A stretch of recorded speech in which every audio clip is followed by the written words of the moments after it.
il y a 66 millions d'années. La Terre n'appartenait pas à l'homme, elle appartenait aux géants.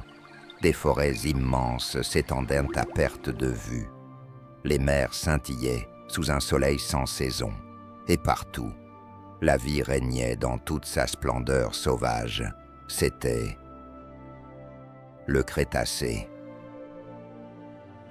Sur Terre, des troupeaux de tricératops parcouraient les plaines sous un soleil implacable. Dans les airs, les ptérosaures planaient comme des ombres gigantesques sous les eaux.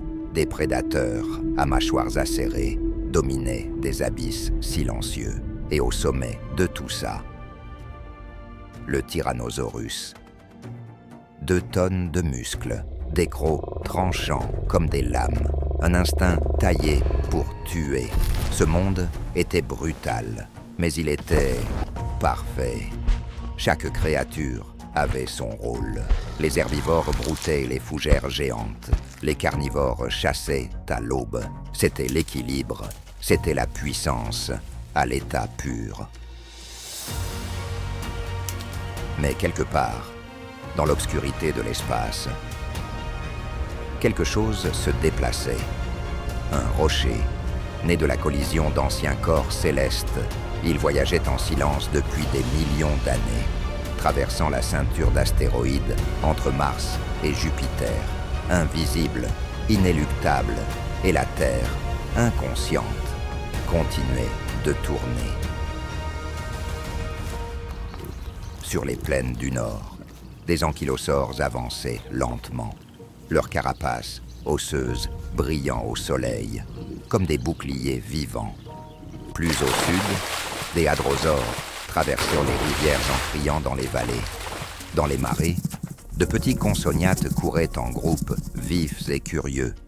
Dans les arbres, le microraptor glissait entre les branches, son plumage sombre luisant dans la lumière filtrée. Et sous les racines, de minuscules mammifères vivaient dans l'ombre, discrets, ignorés, mais déjà prêts pour un monde qu'ils ne pouvaient pas encore imaginer. Suspendu au-dessus d'un abîme invisible, l'astéroïde approche. Puis l'astéroïde entra dans le champ gravitationnel de la Terre et il accéléra. Il dépassa l'orbite de la Lune. L'air devant lui commença à se comprimer, à s'enflammer. Une traînée de feu traversa le ciel, de plus en plus brillante, de plus en plus proche.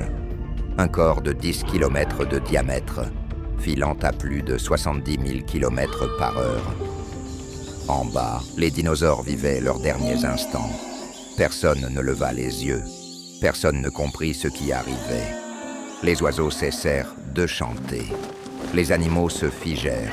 La terre, elle-même, sembla retenir son souffle, puis vint.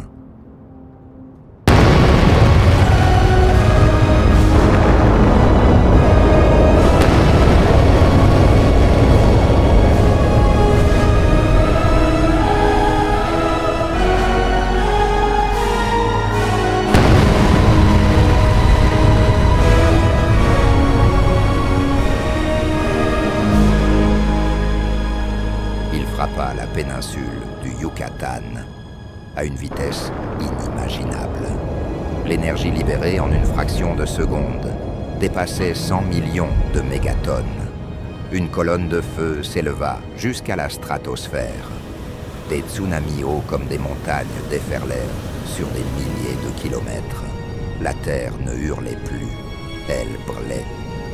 La poussière monta si haut qu'elle bloqua le soleil pendant des années. Les températures s'effondrèrent, les plantes moururent, les proies disparurent. Le T-Rex errait parmi les arbres calcinés, affamé, épuisé. Un à un, les géants s'éteignirent, pas dans un rugissement, dans le silence.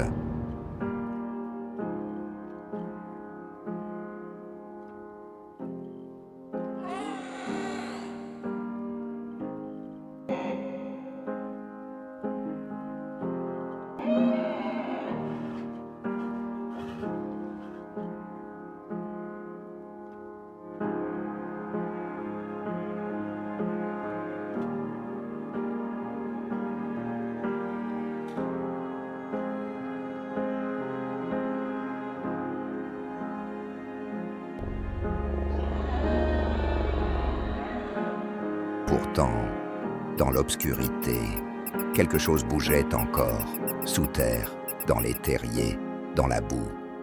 De minuscules créatures, retenant leur souffle, attendaient la vie, refusaient de mourir. Des années passèrent, puis des décennies, et un jour, un rayon de soleil perça les nuages de cendres. Une graine germa dans la terre noire, de la mousse sur les rochers, des fougères, de petites fleurs. La vie revenait, timidement, fragilement, mais irrémédiablement. Ce n'était pas la fin, c'était le début de notre histoire. L'impact n'a pas détruit la vie, il l'a transformée.